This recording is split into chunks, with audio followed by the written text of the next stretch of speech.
I'm about to show you a real April spending. And most people will either say it's too strict or not enough. Because this is what budgeting actually looks like when you're supporting two households. So I'm a mom of three and a breadwinner managing two families. I'm also building a 60 million peso portfolio, so every peso here has a job. So far this April, we've already spent 88,422.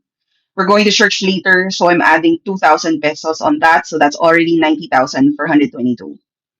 Our monthly budget is 113,556. This does not include our budget for investment and savings.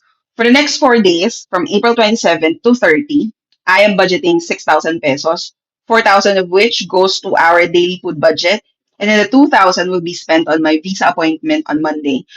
The company is going to pay for the visa, but I still have to pay for my own gas and food. So the projected total cost would be roughly about 96,422. This means that we have a possible savings of 17,134 pesos. And that's before the month even ends. Here's what people may not agree with.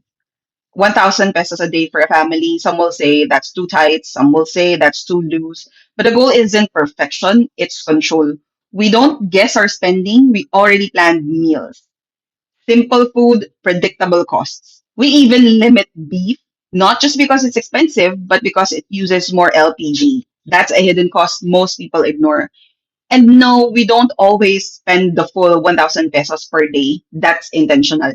It gives us room for small rewards without breaking the system. So this is how we stay control even when everything is getting more expensive. Be honest, could your family live on 1,000 peso a day?